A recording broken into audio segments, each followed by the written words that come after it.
so much for tuning into my channel today. Today, we are going to get right into it. We are going to be making a Chanel purse cake, okay? With all its fabulousness. Please excuse this music because iTunes or iMovie just wouldn't give me a better option. Anyway, so I have started with an already frosted cake, and now I am putting together my things that are going to go around it. So my accessories, my access things around it. So I am cutting out my money right now. I am making the stack of money that is going to sit beside the cake. So this wasn't really hard.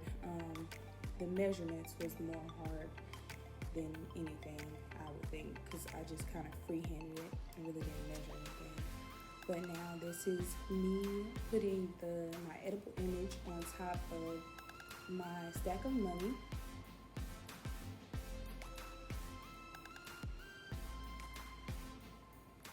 So now I am just going along the sides and putting details around it, just so it can look like, a huge stack of money. And I put, just making sure that everything is kind of done with it. So I have more money that I'm putting along the sides. I believe I had money, a plane ticket, a boarding pass, and a cell phone. So I'm just working on that right now as my cake is still cooling in the refrigerator. So now I am almost done with my stack of money. Just have a few more things to cut out on here. And this stuff is it's pretty easy, but it gets kind of, tedious sometimes. You have to cut all these things out individually and then roll them out. I know I usually see some people just taking their edible images and just placing them on the cake, but I really like to use fondant when I'm placing them on there, so I know that they're gonna stick and they're gonna stay. It doesn't have to be a thick coat of fondant or a thick amount, but at least a good enough amount to where you don't have to worry about your fondant kind of moving around, and you don't have to worry about your image sliding. Because with edible sheets, when working with edible sheets, it is kind of hard to have it keep its form.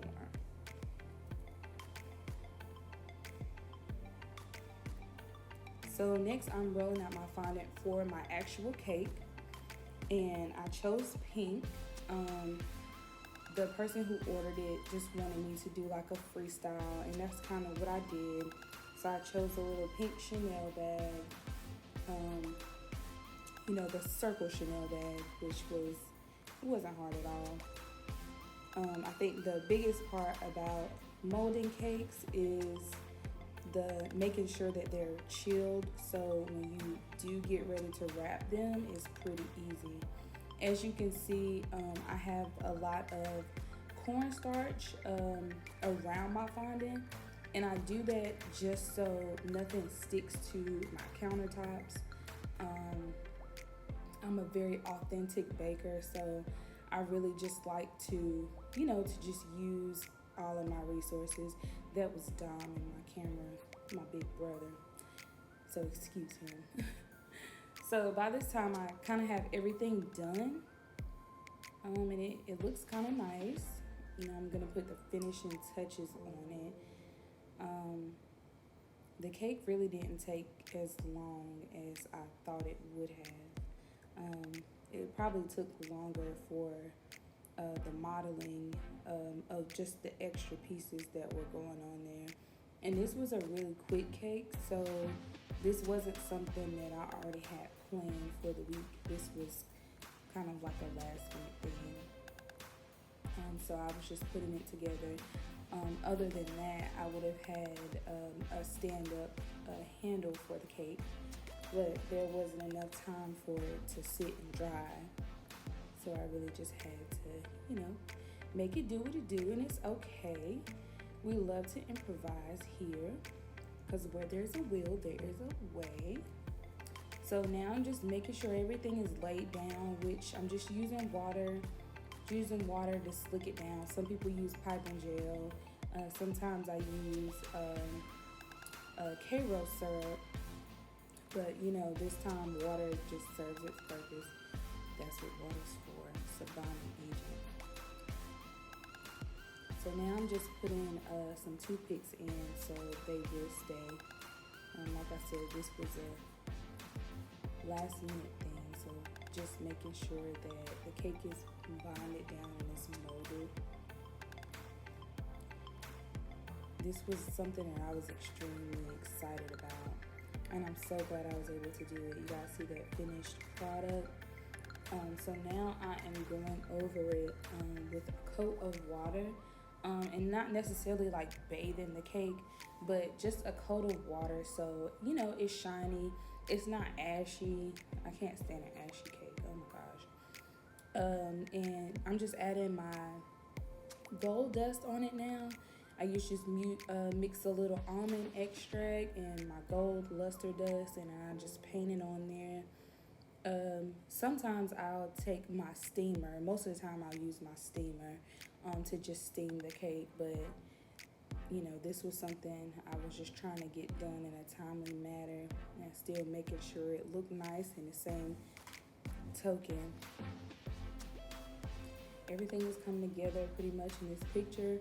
I decided to do the gold dust just because gold is more popular, and it makes different things about the cake stand out. I really like it. How I did the gold chain, and then I'll do the emblem gold also. And then after this, you're pretty much it. You're done.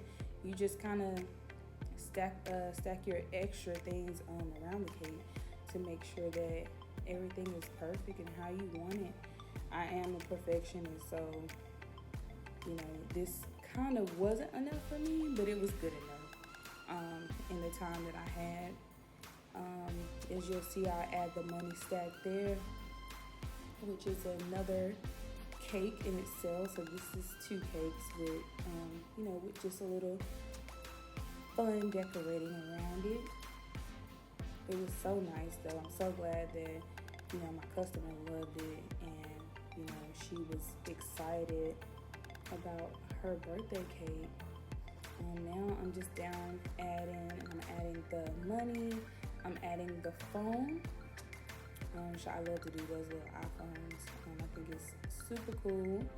And then I have the plane ticket there, or the boarding pass, whatever you want to call it. But the cake is pretty much coming together. As you can see, none of this is super easy, but being artsy serves its purpose. You can kind of work with your own flow, and you can kind of do whatever you like to do, which I was very glad that I didn't have to look at a picture and kind of have to perfect anything. I could really just do it how I wanted to. So this is just me, just making sure everything is in place. Just putting my icing down on the board just so it will stay longer. Fixing the corners. I think it looks good. And there you have it. This cake was awesome. I'm so glad that I had the opportunity to do this cake. And I just want to thank you guys so much for watching. Please like, comment, and subscribe, and more videos will be to come. Make sure you follow my Instagram at cakesby_Tay, and make sure you like and comment and follow me, guys. Thank you so much for continuing on my journey with me.